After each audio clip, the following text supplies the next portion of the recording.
aspirants, welcome to Xylem Banking. അപ്പോൾ IBPS ക്ലർക്കിന്റെ detailed ആയിട്ടുള്ള notification out ആയിരിക്കുകയാണ്. നമ്മൾ ഷോർട്ട് നോട്ടീസ് വന്നപ്പോൾ തന്നെ എക്സ്പെക്ട് ചെയ്തതാണ്. കാരണം 1-ാം തീയതി മുതൽ, അതായത് ഇന്ന് മുതൽ നമുക്ക് എന്ത് ചെയ്യാൻ പറ്റും, നമ്മളുടെ ആപ്ലിക്കേഷൻ ഓൺലൈൻ ആയിട്ട് നമുക്ക് അയക്കാനായിട്ട് പറ്റും. അപ്പോൾ നമ്മൾ ഡേറ്റ്സ് കണ്ടപ്പോൾ തന്നെ നമ്മൾ പ്രതീക്ഷിച്ച കാര്യമാണ് എത്രയും വേഗത്തിൽ എന്ത് ചെയ്യുമെന്ന് ഡീറ്റെയിൽഡ് നോട്ടിഫിക്കേഷൻ വരും എന്നുള്ളത്. അപ്പൊ നമുക്ക് ഒഫീഷ്യൽ നോട്ടിഫിക്കേഷനിലേക്ക് കടക്കാം. എന്തൊക്കെ കാര്യങ്ങളാണ് പുതിയതായിട്ട് വന്നിട്ടുള്ളത്? കുറെ ചേഞ്ച് ഒക്കെ വന്നിട്ടുണ്ട്. മെയിൻസ് എക്സാം പാറ്റേണിൽ ചേഞ്ച് വന്നിട്ടുണ്ട്. അതേപോലെ തന്നെ LPTയുടെ കാര്യം, എല്ലാ കാര്യങ്ങളും നമുക്ക് ഡീറ്റെയിൽഡ് ആയിട്ട് നോട്ടിഫിക്കേഷൻ ത്രൂ നോക്കാം. Okay, yes. ഒരു കാര്യം, നമ്മൾ എല്ലാ കാര്യങ്ങളും നിങ്ങളോട് പറയുന്നുണ്ട്. ഒഫീഷ്യലി നോട്ടിഫിക്കേഷന്റെ കാര്യങ്ങളെല്ലാം A to Z കാര്യങ്ങൾ പറയും. എങ്കിലും നിങ്ങൾ എല്ലാവരും നോട്ടിഫിക്കേഷൻ ഡൗൺലോഡ് ചെയ്ത് വായിച്ചിട്ടുണ്ടായിരിക്കണം. നമ്മൾ എഴുതാൻ പോകുന്ന എക്സാംസിനെ പറ്റിയിട്ട് വ്യക്തമായ ധാരണ നമുക്കുണ്ടായിരിക്കണം. എപ്പോഴും ഞാൻ എല്ലാ ആസ്പിറൻസിനോടും പറയുന്ന ഒരു കാര്യമാണ്. അപ്പൊ നമുക്ക് നോക്കിയാലോ?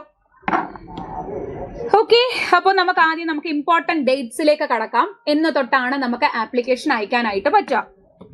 നമുക്ക് ഇന്ന് മുതൽ, അതായത് ഓഗസ്റ്റ് 1 മുതൽ 21 വരെയാണ് നമുക്ക് അയക്കാനായിട്ട് പറ്റുക. നമ്മളുടെ ഓൺലൈൻ ആപ്ലിക്കേഷൻ അയക്കാൻ പറ്റുന്ന തീയതി. ഓൺലൈനായിട്ട് മാത്രമേ നമുക്ക് ആപ്ലിക്കേഷൻ അയക്കാൻ പറ്റുള്ളൂ. ഇപ്പം ബിഗിനേഴ്സ് ആണ്, നിങ്ങൾ ഇതുവരെ എക്സാംസിനൊന്നും അപ്ലൈ ചെയ്തിട്ടില്ല, അപ്ലൈ ചെയ്യാൻ പോകുന്നതായിട്ടുള്ള ആസ്പിറൻസ് ഒരുപാട് പേരുണ്ടായിരിക്കും.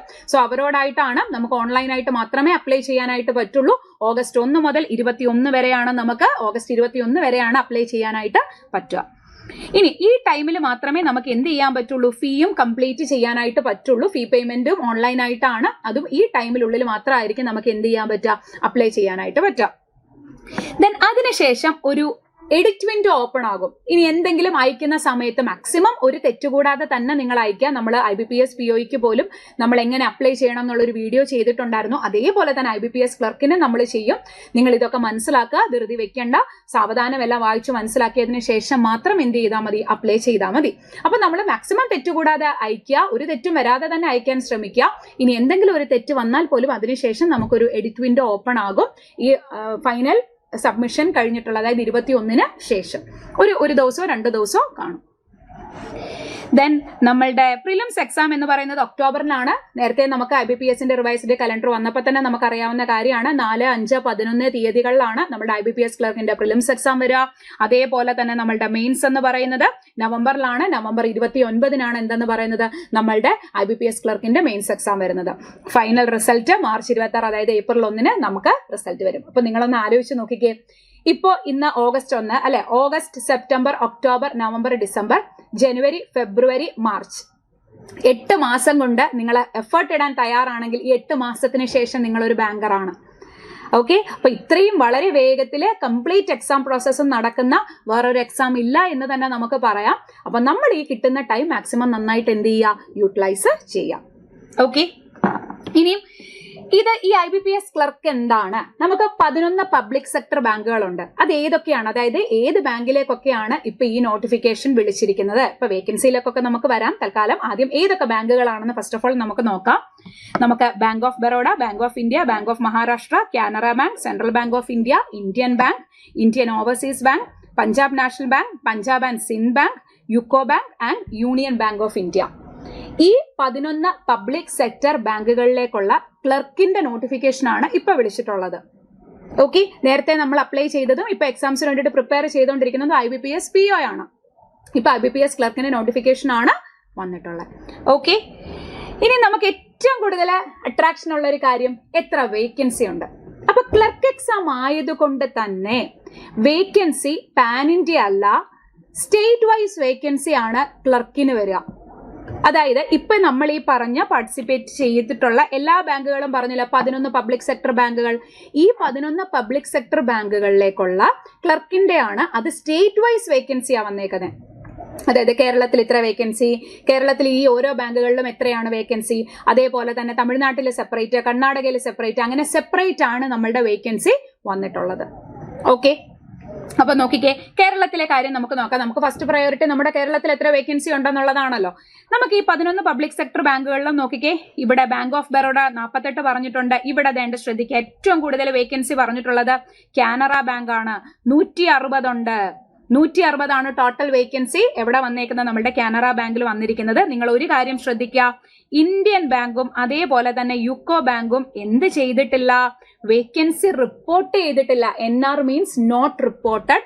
ഇതുവരെ അവരുടെ വേക്കൻസി റിപ്പോർട്ട് ചെയ്തിട്ടില്ല. പക്ഷെ ഉറപ്പായിട്ടും വേക്കൻസി കൂടും. കാരണം ഇവരും കൂടെ റിപ്പോർട്ട് ചെയ്ത് കഴിയുമ്പോഴത്തേക്കിന് ഇവിടുത്തെ ടോട്ടൽ 330 എന്ന് പറയുമ്പോൾ അതിനെക്കാട്ടിലും കൂടുതലായിരിക്കും നമ്മളുടെ വേക്കൻസി. ഓക്കെ, കഴിഞ്ഞ വർഷത്തേതിൽ നിന്ന് നോക്കുമ്പോൾ നമുക്ക് കഴിഞ്ഞ വർഷത്തിനെക്കാട്ടിലും ഇരട്ടി വേക്കൻസിയാണ് ഈ കൊല്ലം വന്നിട്ടുള്ളത്. അത് നമ്മളെ സംബന്ധിച്ച് ഏറ്റവും വലിയ കാര്യം തന്നെയാ. ഓക്കെ, അതേപോലെ ഇവിടെ നമുക്ക് ബാങ്ക് ഓഫ് ബറോഡയിൽ, ബാങ്ക് ഓഫ് ഇന്ത്യയിലും ബാങ്ക് ഓഫ് മഹാരാഷ്ട്രയിൽ 20, ദെൻ പഞ്ചാബ് നാഷണൽ ബാങ്കിൽ 5, ഇങ്ങനെ ഓരോന്ന് നിങ്ങൾ നോക്കിയാൽ മതി. അങ്ങനെ ടോട്ടൽ നമുക്ക് കേരളത്തിൽ 330 വേക്കൻസി ആണ് വന്നിട്ടുള്ളത്. കഴിഞ്ഞ വർഷത്തേതിൽ നിന്ന് കമ്പയർ ചെയ്യുമ്പോൾ നമുക്ക് ഇരട്ടി വേക്കൻസിയാണ്. കഴിഞ്ഞ പ്രാവശ്യം 150 സംതിങ് ആയിരുന്നു. അപ്പൊ ഇപ്രാവശ്യം എന്തായാലും 330 ആണ് നമുക്ക് എന്ത് ചെയ്തിട്ടുള്ളത്? ടോട്ടൽ വേക്കൻസി കേരളത്തിലേക്ക് വന്നിട്ടുള്ളത്.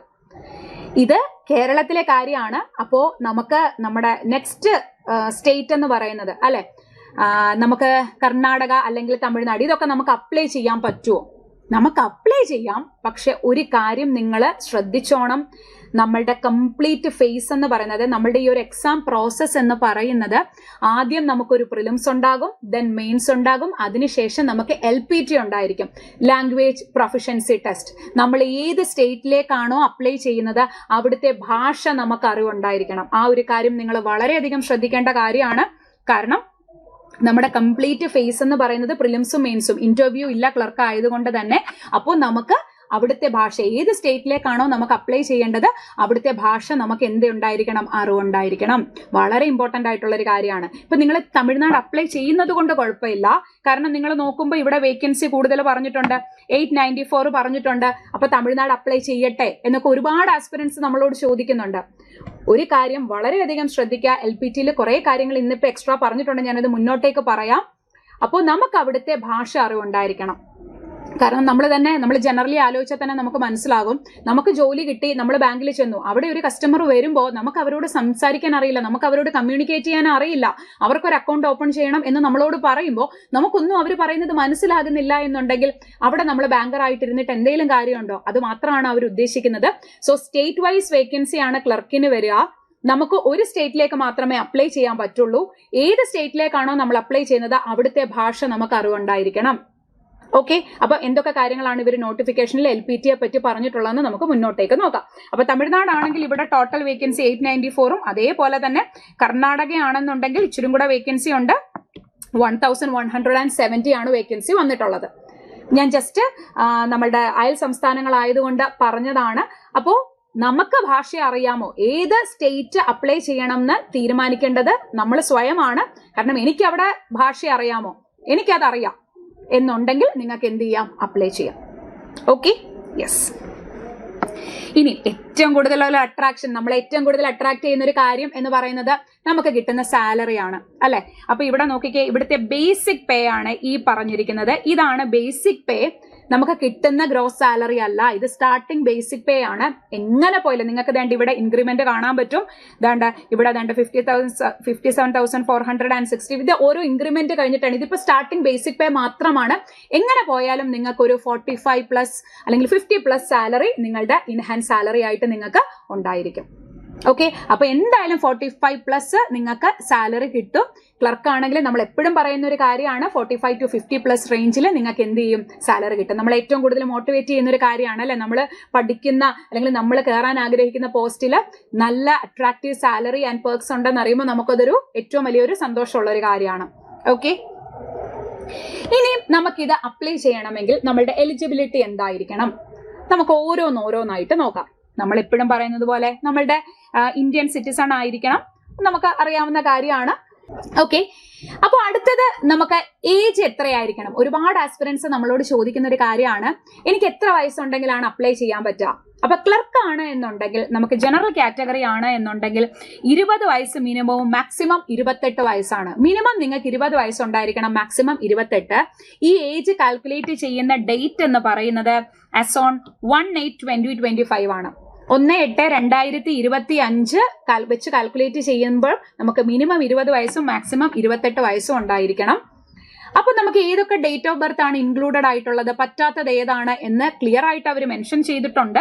നമുക്ക് 2/8/1997 1/8/2005 ഇടയിലായിരിക്കണം ഈ 2 ഡേറ്റും കൂടെ അതിൽ എന്താണ് ഇൻക്ലൂഡഡ് ആണ്. ഓക്കെ, സോ ഈ 2 ഡേറ്റും ഇതിൽ ഇൻക്ലൂഡഡ് ആണ്. അപ്പോൾ നമുക്ക് എന്ത് ചെയ്യാം, ഇൻ ബിറ്റ്വീൻ നിങ്ങൾക്ക് ഇതിനിടയിലാണ് നിങ്ങൾ ജനിച്ചതെങ്കിൽ നിങ്ങൾക്ക് എന്ത് ചെയ്യാൻ പറ്റും, അപ്ലൈ ചെയ്യാൻ പറ്റും. ഈ 2 ഡേറ്റും ഇൻക്ലൂഡഡ് ആണ്. ഇനി ഒരു കാര്യം പറയട്ടെ, നമുക്ക് കാറ്റഗറി വൈസ് ഏജ് റിലാക്സേഷൻ ഉണ്ട്. SC/ST ആണ് എന്നുണ്ടെങ്കിൽ നമുക്ക് 5 വർഷവും, OBC ആണെങ്കിൽ 3 വർഷവും, അതേപോലെ തന്നെ PWBD ആണെന്നുണ്ടെങ്കിൽ നിങ്ങൾക്ക് 10 വർഷവും ഏജ് റിലാക്സേഷൻ കിട്ടും.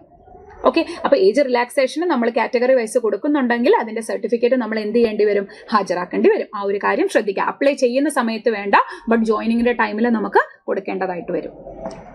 ഇനി ഇവിടെ പറയുന്ന എല്ലാ കാര്യങ്ങളും നന്നായിട്ട് ശ്രദ്ധിക്കുക. ഏറ്റവും ഇമ്പോർട്ടന്റ് ആയിട്ടുള്ള ഒരു കാര്യമാണ് first of all educational qualification. നമുക്കറിയാം ക്ലർക്ക് ആണെങ്കിലും PO ആണെങ്കിലും നമുക്കൊരു ഡിഗ്രി ഉണ്ടായിരിക്കണം. എനി ഡിഗ്രി, ഏത് ഡിഗ്രി ആണെങ്കിലും കുഴപ്പമില്ല. BA ആയിക്കോട്ടെ, BSc ആയിക്കോട്ടെ, BTech ആയിക്കോട്ടെ, BDS ആയിക്കോട്ടെ, ഏത് ഡിഗ്രി ആണെങ്കിലും കുഴപ്പമില്ല, നിങ്ങൾക്ക് ഒരു ഡിഗ്രി ഉണ്ടായിരിക്കണം. നിങ്ങൾ ഡിഗ്രി പാസ് ആയിരിക്കണം. അപ്പൊ പാസിംഗ് ഡേറ്റ് എന്നാണെന്ന് ചോദിച്ചാൽ അവരെടുത്തു പറഞ്ഞിട്ടുണ്ട് 21/8/2025 നിങ്ങളുടെ റിസൾട്ട് വന്നിട്ടുണ്ടായിരിക്കണം.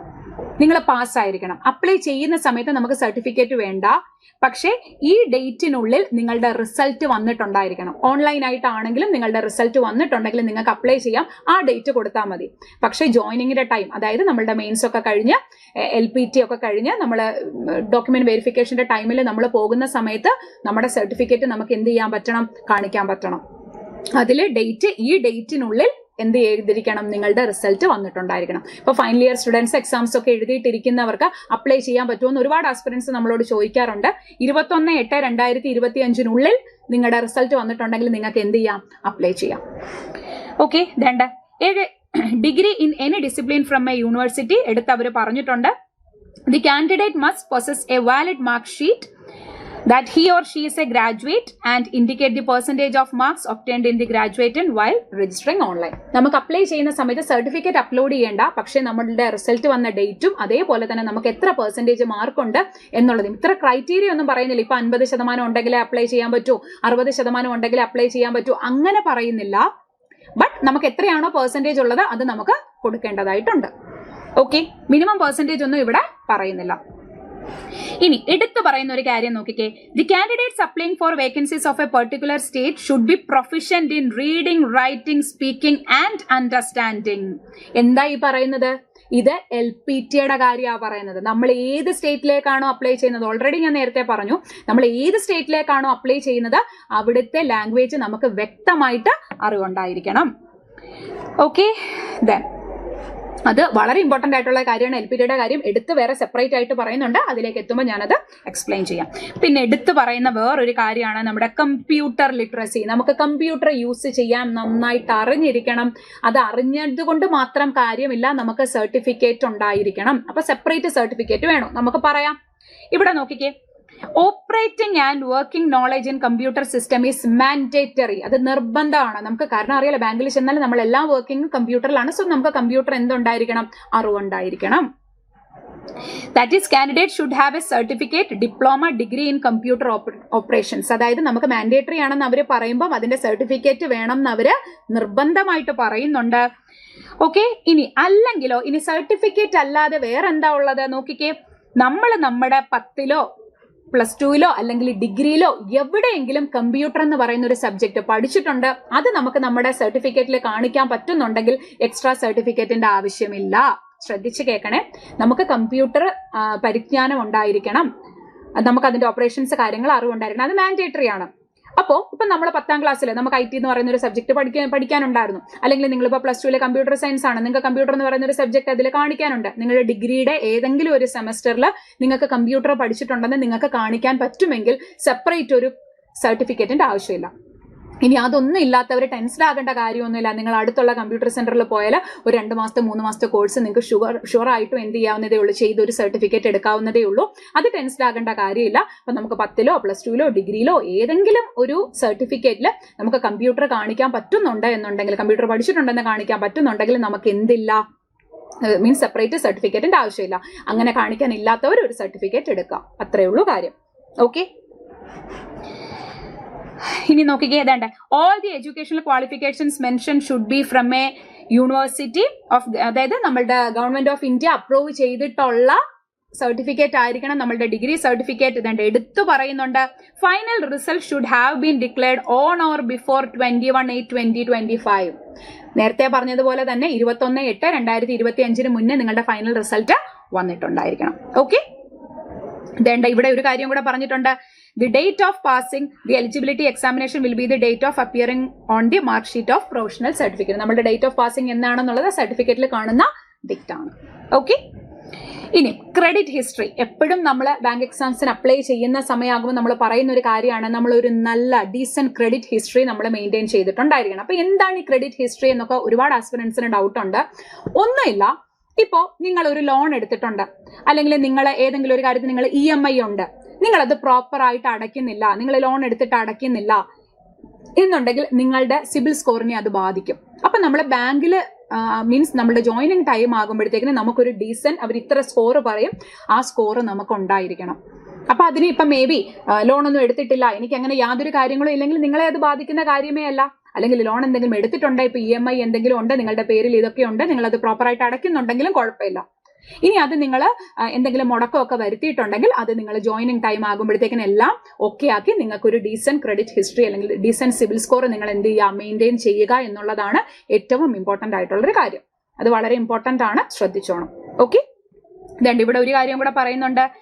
നോക്കിക്കേ, ഇതേണ്ട The candidate applying shall ensure that they maintain a healthy credit history at the time of joining. കണ്ടോ, അത് വളരെ ഇമ്പോർട്ടന്റ് ആണ്. Minimum credit score will be as per the policy of the participating bank. എത്രയാണ് credit score എന്ന് നിങ്ങൾ ചോദിച്ചാൽ അത് ഓരോ പാർട്ടിസിപ്പേറ്റിംഗ് ബാങ്കിനെ ഡിപ്പെൻഡ് ചെയ്തിട്ടിരിക്കും. നമുക്കിപ്പോൾ നമ്മൾ 11 പബ്ലിക് സെക്ടർ ബാങ്ക് പറഞ്ഞില്ലേ, അവരാണ് അത് എന്ത് ചെയ്യുക, ഡിസൈഡ് ചെയ്യുക. ഇപ്പോൾ do not apply to the, നോക്കിക്കേ ഇവിടെ ഇപ്പൊ ബാങ്ക് അക്കൗണ്ട് ഇല്ല, അല്ലെങ്കിൽ വേറെ ഇപ്പൊ ലോണൊന്നും എടുത്തിട്ടില്ല എന്നുണ്ടെങ്കിൽ അത് നിങ്ങളെ ബാധിക്കുന്ന കാര്യമേ അല്ല. ഓക്കെ, കുഴപ്പമില്ലല്ലോ. സെറ്റ്. അടുത്ത കേസ് എന്താ പറഞ്ഞിട്ടുള്ളത്, നമുക്ക് അപ്ലൈ ചെയ്യാനുള്ള ഫീസ്. നമുക്ക് അപ്ലിക്കേഷൻ ഡേറ്റ് നമ്മൾ ഓൾറെഡി പറഞ്ഞിട്ടുണ്ട്, 1/8 മുതൽ 21/8 വരെയാണ്. അതായത് SC ST PWBD അതേപോലെ തന്നെ ESM ആൻഡ് DESM ഇത്രയും ആൾക്കാർക്ക് 175 രൂപയും ബാക്കിയുള്ളവർക്ക് എല്ലാവർക്കും എത്രയാണ്, 850 രൂപയുമാണ് നമ്മുടെ ആപ്ലിക്കേഷൻ ഫീ എന്ന് പറയുന്നത്. ഓക്കെ, അപ്പൊ SC ST ഒഴികെ PWBD ഒഴികെ ബാക്കി എല്ലാ കാറ്റഗറിക്കും എന്താണ്, ജനറൽ ആയിക്കോട്ടെ OBC ആയിക്കോട്ടെ എന്താണെങ്കിലും 850 രൂപയാണ് നിങ്ങൾക്ക് ഓൺലൈനായിട്ട് എന്ത് ചെയ്യേണ്ടത്, പേ ചെയ്യേണ്ടത്. അപ്പം നമ്മൾ ഫീ പേയ്മെന്റ് കംപ്ലീറ്റ് ആയെങ്കിൽ മാത്രമേ നമുക്ക് എന്ത് ചെയ്യാൻ പറ്റത്തുള്ളൂ, കംപ്ലീറ്റ് ആയിട്ട് നമ്മുടെ ഓൺലൈൻ ആപ്ലിക്കേഷൻ കംപ്ലീറ്റ് പ്രോസസ് ആയി എന്ന് നമുക്ക് പറയാൻ പറ്റുള്ളൂ. ഇനി ഏറ്റവും കൂടുതലുള്ള ഒരു കാര്യം, സ്ട്രക്ചർ ഓഫ് എക്സാമിനേഷനിൽ എന്തെങ്കിലും ചേഞ്ച് വന്നിട്ടുണ്ടോ? അപ്പൊ നോക്കാം. നമുക്ക് കഴിഞ്ഞ പ്രാവശ്യം നമുക്ക് പ്രിലിംസിന് എപ്പോഴും നമുക്ക് ക്ലർക്ക് പ്രിലിംസിന് 3 സബ്ജക്ട് മാത്രമാണ് ഉള്ളത്. ഈ പ്രാവശ്യവും അത് തന്നെ. English, numerical ability and reasoning. English 30 question 30 mark 20 minute. Numerical ability 35 question 35 mark 20 minute. Reasoning ability അതേപോലെ തന്നെ ക്വാണ്ട് ആണെങ്കിൽ 35 ക്വസ്റ്റ്യൻ 35 മാർക്ക് 20 മിനിറ്റ്. ടോട്ടൽ 1 അവർ തന്നെയാണ് നമ്മളുടെ എക്സാം. ഇത് തന്നെയായിരുന്നു കഴിഞ്ഞ പ്രാവശ്യത്തെ പാറ്റേൺ. പ്രിലിംസിന് യാതൊരു ചേഞ്ചും ഇല്ല. ക്വാണ്ടും റീസണിങ്ങും 35 ക്വസ്റ്റ്യനും 20 മിനിറ്റ്. ഇപ്പൊ ആദ്യമായിട്ട് കാണുന്ന ഒരാളെങ്കിൽ, ആദ്യമായിട്ട് ബാങ്ക് എക്സാംസിന് അപ്പയർ ചെയ്യുന്ന ഒരാളാണെങ്കിൽ എന്തുവാ ഈ 20 മിനിറ്റ് എന്ന് തോന്നും. ഈ 20 മിനിറ്റ്സ് എന്ന് പറയുന്നത് സെക്ഷണൽ ടൈം ആണ്. അതായത് നമുക്ക് എക്സാം തുടങ്ങുന്ന സമയത്ത് ആദ്യം ഇംഗ്ലീഷ് ആണെന്ന് വെച്ചോ, ആദ്യത്തെ 20 മിനിറ്റ് മാത്രമേ നമുക്ക് ഈ 30 ക്വസ്റ്റ്യൻ കാണാൻ പറ്റൂ. അടുത്ത 20 മിനിറ്റ് ആയിരിക്കും ന്യൂമറിക്കൽ എബിലിറ്റി 35 ക്വസ്റ്റ്യൻ. ആ 20 മിനിറ്റിൽ മാത്രമേ ഈ 35 ക്വസ്റ്റ്യൻ കാണാൻ പറ്റൂ, ചെയ്യാനുള്ള ടൈം ഉള്ളൂ. അത് കഴിഞ്ഞിട്ട് reasoning ability 35 question 35 mark 20 minute. അപ്പൊ സെക്ഷണൽ ടൈമിംഗ് ഉണ്ട്.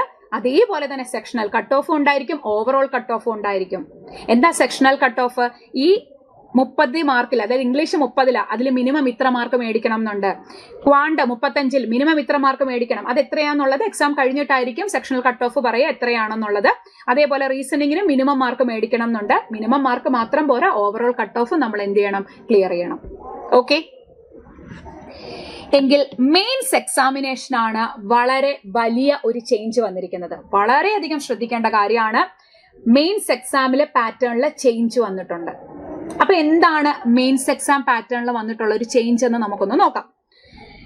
ഇപ്പൊ നോക്കിക്കേ, ഈ വർഷം നമുക്ക് ജനറൽ അവയർനെസ്സിന് 40 ക്വസ്റ്റ്യനും 50 മാർക്കും 20 മിനിറ്റും ആണ്. ഒന്ന് ശ്രദ്ധിച്ചേ, number of questions 40, maximum mark 50, അതായത് 40 ക്വസ്റ്റ്യനും 50 മാർക്കും, സമയം 20 മിനിറ്റാ. കഴിഞ്ഞ പ്രാവശ്യം 50 ക്വസ്റ്റ്യനും 50 മാർക്കും 35 മിനിറ്റും ആയിരുന്നു. വ്യത്യാസം മനസ്സിലാവുന്നുണ്ട്? കഴിഞ്ഞ വർഷത്തേതിൽ നിന്നുള്ള വ്യത്യാസം നോക്കിക്കേ. ജനറൽ അവയർനെസ്സിന് മാറ്റം വന്നിട്ടുണ്ട്. 40 ക്വസ്റ്റ്യനും 50 മാർക്കും ആക്കി, സമയം 20 മിനിറ്റേ ഉള്ളൂ. ഇവിടെ 50 ക്വസ്റ്റ്യനും 50 മാർക്കും 35 മിനിറ്റും ആയിരുന്നു കഴിഞ്ഞ പ്രാവശ്യത്തെ സമയം, അല്ലെ? ഇവിടെ നോക്കിക്കേ, ഇവിടെ 15 മിനിറ്റ് അങ്ങ് കുറച്ചു. ആൻഡ് ഓൾസോ നമ്പർ ഓഫ് ക്വസ്റ്റ്യനും കുറച്ചു, മാർക്ക് സെയിം തന്നെയാണ് 50. വളരെ വലിയൊരു ചേഞ്ചാ. ഓക്കെ, ഇനി ഇംഗ്ലീഷിന് നോക്കിക്കേ. ഇംഗ്ലീഷിന് എന്തെങ്കിലും ചേഞ്ച് വന്നിട്ടുണ്ടോ നോക്കിക്കേ. ഇല്ല. 40 ക്വസ്റ്റ്യൻ 40 മാർക്ക്, കഴിഞ്ഞ വർഷത്തേതുപോലെ തന്നെയാണ്, യാതൊരു വ്യത്യാസവും ഇല്ല. 35 മിനിറ്റ്. ഇനി റീസണിങ് എബിലിറ്റി നമുക്ക് 40 ക്വസ്റ്റ്യൻ 60 മാർക്ക് 35 മിനിറ്റ്. പക്ഷെ കഴിഞ്ഞ പ്രാവശ്യം നമ്പർ ഓഫ് ക്വസ്റ്റ്യൻസ് 50 ആയിരുന്നു. 50 ക്വസ്റ്റ്യൻസും 60 മാർക്കും 35 മിനിറ്റ്സും ആയിരുന്നു. പക്ഷെ ഇപ്രാവശ്യം 40 ക്വസ്റ്റ്യൻസും 60 മാർക്കും 35 മിനിറ്റ്സും ആണ്. കുഴപ്പമില്ല, നമുക്ക് ചെയ്ത് പിടിച്ചെടുക്കാവുന്നതേ ഉള്ളൂ. പക്ഷെ മെയിൻസ് നന്നായിട്ട് പഠിക്കണം, എങ്കിലേ നമുക്ക് ഈ ഒരു ടൈം ലിമിറ്റിനുള്ളിൽ എന്ത് ചെയ്യാൻ പറ്റുള്ളൂ, ക്വസ്റ്റ്യൻസ് ചെയ്യാനായിട്ട് പറ്റുള്ളൂ. ആൻഡ് ഓൾസോ ക്വാണ്ടിറ്റേറ്റീവ് ആപ്റ്റിറ്റ്യൂഡിനും വലിയൊരു ചേഞ്ചാ വന്നേക്കുന്നത്. ഇങ്ങോട്ട് നോക്കിക്കേ, 35 question 50 mark 30 minute. Number of questions 35. Number of questions എത്രയാ? 35. കഴിഞ്ഞ പ്രാവശ്യം നമ്മളുടെ ക്വാണ്ടിറ്റേറ്റീവ് ആപ്റ്റിറ്റ്യൂഡിന്റെ ക്വസ്റ്റ്യൻ എന്ന് പറയുന്നത് 50 ക്വസ്റ്റ്യൻ 50 മാർക്ക് 45 മിനിറ്റ് ആയിരുന്നു. പക്ഷെ ഇവിടെ അങ്ങനല്ല, 35 question 50 mark 30 minute. That means അത് വളരെ ഇമ്പോർട്ടന്റ് ആയിട്ടുള്ള ഒരു കാര്യമായിരുന്നു. കഴിഞ്ഞ വർഷം ടോട്ടൽ ടൈം എന്ന് പറയുന്നത് 160 മിനിറ്റ് ആയിരുന്നെങ്കിൽ ഈ കൊല്ലത്തെ ടോട്ടൽ ടൈം എന്ന് പറയുന്നത് എത്രയാണ്? 120 മിനിറ്റ്സ് ആണ്. അതാണ് ശരിക്കും പറഞ്ഞിട്ടുള്ള ഏറ്റവും ബിഗ് ചേഞ്ച് എന്ന് പറയുന്നത്. നമ്മളുടെ മെയിൻസ് പാറ്റേണിലുള്ള ചേഞ്ച് ആണ്. ഓക്കെ, ഇനി നമ്പർ ഓഫ് ക്വസ്റ്റ്യൻസ് കഴിഞ്ഞ പ്രാവശ്യം എത്രയായിരുന്നു? 190 ആണെങ്കിൽ ഇപ്രാവശ്യം 155. അതാണ് വ്യത്യാസം. കഴിഞ്ഞ വർഷത്തെ നമ്പർ ഓഫ് ക്വസ്റ്റ്യൻസ് 190 ആണ്. ഈ വർഷത്തെ നമ്പർ ഓഫ് ക്വസ്റ്റ്യൻസ് എന്ന് പറയുന്നത് എത്രയാണ്? 155. ഓക്കെ, അതിനനുസരിച്ച് എന്ത് ചെയ്തിട്ടുണ്ട്? ടൈം കുറച്ചിട്ടുണ്ട്. ഇതാണ് വളരെ വലിയൊരു ചേഞ്ച് എന്ന് പറയുന്നത് ഈ കൊല്ലത്തെ. അപ്പൊ ടെൻസ്ഡ് ആകേണ്ട ആവശ്യമൊന്നുമില്ല. കൃത്യമായ സ്ട്രാറ്റജിയോട് കൂടിയിട്ട് പ്രിപ്പയർ ചെയ്ത് കഴിഞ്ഞാൽ ഉറപ്പായിട്ടും നമുക്ക് എന്ത് ചെയ്യാൻ പറ്റും? ഈ ഒരു എക്സാം നമുക്ക് ക്രാക്ക് ചെയ്യാൻ പറ്റും. അപ്പൊ അതിലേക്കൊക്കെ നമുക്ക് വരാം. അപ്പൊ ഇതാണ് നമുക്കുള്ള ചേഞ്ച് എന്ന് പറയുന്നത്. ദെൻ എപ്പോഴും ചോദിക്കുന്ന ഒരു കാര്യമാണ്, നമുക്ക് നെഗറ്റീവ് മാർക്കിംഗ് ഉണ്ടോ? യെസ്, നെഗറ്റീവ് മാർക്കിംഗ് ഉണ്ട്. 0.25 ആണ് നമ്മളുടെ നെഗറ്റീവ് മാർക്ക്. അതായത് നമുക്ക് കറക്കി കുത്താൻ പറ്റില്ല. ഒരു ക്വസ്റ്റ്യൻ തെറ്റിയാൽ 0.25 മാർക്ക് പോകും. ദാറ്റ് മീൻസ് 4 ക്വസ്റ്റ്യൻ തെറ്റുമ്പോൾ നിങ്ങൾ ശരിയാക്കിയ ഒരു മാർക്ക് അങ്ങ് പോകും. അപ്പൊ നെഗറ്റീവ് മാർക്ക് ഉണ്ട്. സോ ആക്യുറസിക്ക് പ്രാധാന്യം കൊടുക്കാം. ഇനി കട്ട് ഓഫ് സ്കോർ എങ്ങനെയാണ് നോക്കിക്കേ. Marks obtained in the online mains examination only will be considered for the final merit listing. അതായത് പ്രിലിംസ് എന്ന് പറയുന്നത് മെയിൻസിലേക്കുള്ള ഒരു ചവിട്ടുപടി മാത്രമാണ്. പ്രിലിംസിന്റെ മാർക്ക് ഫൈനൽ സെലക്ഷൻ എടുക്കില്ല. മെയിൻസിൻ്റെത് മാത്രമേ ഉള്ളൂ. നമ്മൾ ഓൾറെഡി പറഞ്ഞു, നമ്മളുടെ ഒരു കടമ്പ എന്ന് പറയുന്നത് നമുക്ക് പ്രിലിംസ് ഉണ്ട്, ദെൻ അതിനുശേഷം നമുക്കൊരു മെയിൻസ് ഉണ്ട്, ദെൻ നമുക്ക് എന്തുണ്ട്? LPT ഉണ്ട്, അല്ലെ? ഇത് മൂന്നുമാണ് നമ്മുടെ ക്ലർക്കിന്റെ കടമ്പ എന്ന് പറയുന്നത്. അപ്പോ നമുക്ക് മെയിൻസിന്റെ സ്കോർ ആണ് നമുക്ക് എന്ത് ചെയ്യുക? ഫൈനൽ ലിസ്റ്റിന് അല്ലെങ്കിൽ ഫൈനൽ മെറിറ്റ് ലിസ്റ്റിന് കൺസിഡർ ചെയ്യാം. അല്ലാതെ പ്രിലിംസിന്റെ സ്കോർ എടുക്കില്ല. ഓക്കെ, എടുത്തു പറഞ്ഞിട്ടുണ്ട് required to minimum score in each test of the online examination and minimum total score. Sectional ടൈമിംഗും ഉണ്ട്, സെക്ഷണൽ കട്ട് ഓഫും ഉണ്ട്. ഓരോ സെക്ഷനും മിനിമം ഇത്ര മാർക്ക് ഉണ്ടായിരിക്കണം. And also overall cut off നിങ്ങൾ എന്ത് ചെയ്യണം? ക്ലിയർ ചെയ്യണം. ഇപ്പൊ നിങ്ങൾ ഓവറോൾ കട്ട് ഓഫ് ക്ലിയർ ചെയ്തിട്ട് ഏതെങ്കിലും ഒരു സെക്ഷന്റെ കട്ട് ഓഫ് നിങ്ങൾ ക്ലിയർ ചെയ്തില്ലെങ്കിലും ഫൈനൽ ലിസ്റ്റിൽ വരത്തില്ല. ആ ഒരു കാര്യം ശ്രദ്ധിച്ചോണം. ഓക്കെ, ഇനി നമ്മളുടെ സ്റ്റേറ്റ് വൈസ് വേക്കൻസീസ് അനുസരിച്ചാണ്. ഓരോ സ്റ്റേറ്റിനും നമ്പർ ഓഫ് വേക്കൻസീസ് ഡിഫറെന്റ് ആണ്, അല്ലെ? സ്റ്റേറ്റ് വൈസ് വേക്കൻസീസ് വന്നതുകൊണ്ട് തന്നെ ഓരോ സ്റ്റേറ്റിലും ഡിഫറെന്റ് ആയിരിക്കും കട്ട് ഓഫ്. ഓക്കെ, ഇനി അതുപോലെ നോക്കിക്കേ. The corrected scores obtained by each candidate in different sessions will be normalise using equipercentile method. അപ്പൊ നമുക്ക് കിട്ടിയതിന്റെ എത്രയാണോ നമുക്ക് മാർക്ക് കിട്ടിയത് അത് നമുക്ക് നോർമലൈസ്ഡ് സ്കോർ ആയിരിക്കും പിന്നീട് നമുക്ക് അവർ എന്ത് ചെയ്യുന്നത്? പബ്ലിഷ് ചെയ്യുന്നത്. Okay, yes. ഏറ്റവും ഇമ്പോർട്ടന്റ് പോയിന്റിലേക്ക് വരാം. LPT. നേരത്തെ ഒരു കാര്യം പറഞ്ഞോട്ടെ, അത് നമ്മുടെ ജസ്റ്റ് കാൽക്കുലേഷന്റെ കാര്യം മാത്രമാണ്. ഓക്കെ, അപ്പൊ നോക്കിക്കേ, നമ്മുടെ LPT വളരെ ഇമ്പോർട്ടന്റ് ആണ്. ഒരുപാട് ആസ്പിറൻസ് ചോദിക്കും, തമിഴ്നാട് വെക്കട്ടെ, കർണാടക വെക്കട്ടെ, ഗോവ വെക്കട്ടെ എന്നൊക്കെ നമ്മളോട് ചോദിക്കുമ്പോൾ നമ്മൾ ഏറ്റവും കൂടുതൽ ശ്രദ്ധിക്കേണ്ട കാര്യമാണ്, ഏത് സ്റ്റേറ്റ് അപ്ലൈ ചെയ്താലും അവിടുത്തെ ഭാഷ നിങ്ങൾക്ക് അറിവുണ്ടായിരിക്കണം. നമ്മൾ നോർമലായി ചിന്തിച്ചാൽ തന്നെ നമുക്ക് മനസ്സിലാകുന്ന ഒരു കാര്യമാണ്. നമുക്ക് ബാങ്കിൽ പോയി വർക്ക് ചെയ്യണം എന്നുണ്ടെങ്കിൽ അവിടുത്തെ ആൾക്കാരുമായിട്ട് നമുക്ക് കമ്മ്യൂണിക്കേറ്റ് ചെയ്യണം എന്നുണ്ടെങ്കിൽ അവിടുത്തെ ഭാഷ നമുക്ക് അറിവുണ്ടായിരിക്കണം. നോക്കിക്കേ, the candidate applying for the vacancies of a particular state should be proficient in reading, writing, speaking and understanding. എഴുതാനും വായിക്കാനും സംസാരിക്കാനും നിങ്ങൾക്ക് അറിയണം എന്നാണ് അവർ പറയുന്നത്. ഓക്കെ, ഇനി candidate has to opt for one language at the time of online application for local language. അപ്പൊ നമുക്ക് ഏത് സ്റ്റേറ്റിലേക്കാണോ അപ്ലൈ ചെയ്യുന്നത് അവിടുത്തെ ലോക്കൽ ലാംഗ്വേജിന്റെ ടെസ്റ്റ് നിങ്ങൾക്ക് ഉണ്ടായിരിക്കും. കാൻഡിഡേറ്റ്സ് ഹൂ പ്രൊഡ്യൂസ്, ശ്രദ്ധിച്ച് കേട്ടാണ്, candidates who produce 10th standard or above mark sheet evidencing having studied the specified opted language will not be required to undergo the language test. അതായത് ഞാൻ നേരത്തെ പറഞ്ഞ കാര്യം തന്നെ. ഇപ്പം നമ്മൾ 10th ക്ലാസ്സിൽ മലയാളം പഠിച്ചിട്ടുണ്ട്. ഇവിടെ ഞാൻ IBPS ക്ലർക്കിന് കേരളത്തിൽ അപ്ലൈ ചെയ്യുവാണ്. അപ്പൊ എനിക്ക് എന്തില്ല, LPT ഇല്ല, കാരണം എന്റെ സർട്ടിഫിക്കറ്റിൽ മലയാളം എനിക്ക് കാണിക്കാൻ പറ്റും. ഓക്കെ, ഇനി ഇപ്പൊ നിങ്ങൾക്ക് മലയാളം നന്നായിട്ട് അറിയാം. ഇപ്പൊ ചില CBSE ആസ്പിറൻസ് ഉണ്ടാകും. അപ്പൊ നിങ്ങൾ ചിലപ്പോൾ സെക്കൻഡ് ലാംഗ്വേജ് എടുത്തിട്ടുണ്ടാകുക ഹിന്ദി ആയിരിക്കും. നിങ്ങൾക്ക് സർട്ടിഫിക്കറ്റിൽ ഒരിടത്തും എന്ത് കാണിക്കാൻ പറ്റുന്നില്ല, നിങ്ങൾക്ക് മലയാളം എന്ന് നിങ്ങൾ പഠിച്ചിട്ടുണ്ടെന്ന് കാണിക്കാൻ പറ്റുന്നില്ലെങ്കിൽ ഉറപ്പായിട്ടും നിങ്ങൾക്ക് എന്തുണ്ടായിരിക്കും, LPT ഉണ്ടായിരിക്കും. പക്ഷെ അത് നിങ്ങൾക്ക് മലയാളം അറിയാമെന്നുണ്ടെങ്കിൽ അത് ടെൻഷൻ അടിക്കേണ്ട കാര്യമൊന്നുമില്ല, വളരെ ഈസി ആയിരിക്കും. നിങ്ങൾക്ക് ഭാഷ അറിയാമെന്നുണ്ടെങ്കിൽ LPT ഒരു ബുദ്ധിമുട്ടുള്ളൊരു കാര്യമല്ല, അതിന് മാർക്കൊന്നുമില്ല, ജസ്റ്റ് ക്വാളിഫൈ ചെയ്താൽ മതി. ക്ലിയർ ആണേ?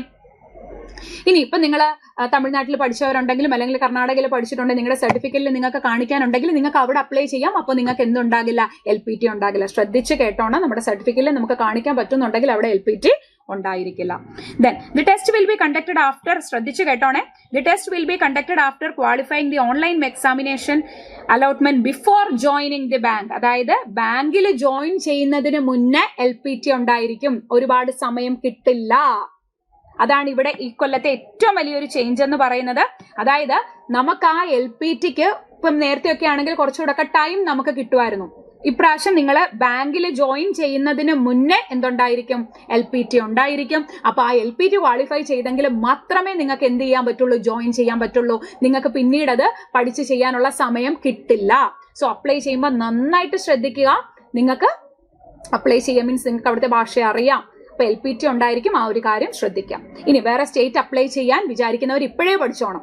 വേറെ സ്റ്റേറ്റ് നിങ്ങൾ ഇപ്പൊ അപ്ലൈ ചെയ്യാൻ വിചാരിക്കുന്നുണ്ട്, ഇപ്പൊ തമിഴ്നാടോ കർണാടകയോ ഒക്കെ അപ്ലൈ ചെയ്യാൻ നിങ്ങൾക്ക് അവിടെ ജോലി ചെയ്യാൻ ഓക്കെയാണ്, ഭാഷ പഠിക്കാൻ ഓക്കെയാണ് എങ്കിൽ നിങ്ങൾ ഇപ്പോഴേ തുടങ്ങിക്കോണം.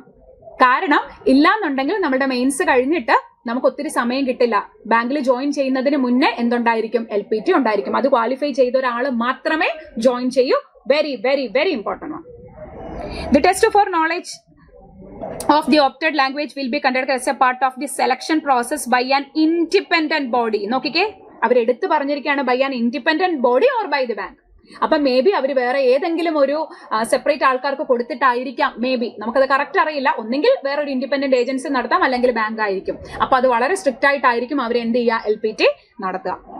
Okay, candidates who fail to qualify the test will not be offered appointment and will be disqualified from the process. ശ്രദ്ധിച്ച് കേട്ടോണേ, നിങ്ങൾ കഷ്ടപ്പെട്ട് പ്രിലിംസ് എഴുതി മെയിൻസ് എഴുതി എന്നിട്ട് നിങ്ങൾ LPTയിൽ മാത്രമാണ് നിങ്ങൾ പോയതെങ്കിൽ ഒന്നാലോചിച്ച്, നിങ്ങൾ അത്രയും ട്രാവൽ ചെയ്ത് അല്ലെങ്കിൽ അത്രയും സഞ്ചരിച്ചാണ് അവിടെ എത്തുന്നത്.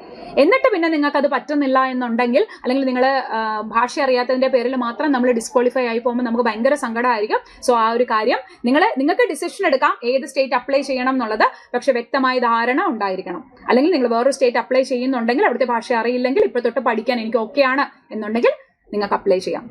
ശ്രദ്ധിച്ചു കേട്ടോണം, നേരത്തെ പോലെ ഒത്തിരി ടൈം നമുക്ക് കിട്ടില്ല. ഓക്കെ, പിന്നെ നമുക്ക് എല്ലാവർക്കും അല്ല, നമുക്ക് മൈനോറിറ്റി കമ്മ്യൂണിറ്റീസിന് നമുക്ക് എന്തുണ്ടായിരിക്കും, SC STക്ക് പ്രീ എക്സാമിനേഷൻ ട്രെയിനിങ് ഉണ്ടായിരിക്കും. സോ ആ കാറ്റഗറിയിലുള്ളവർ ആ ഒരു സാധ്യത നിങ്ങൾ എന്ത് ചെയ്യുക, യൂട്ടിലൈസ് ചെയ്യാം.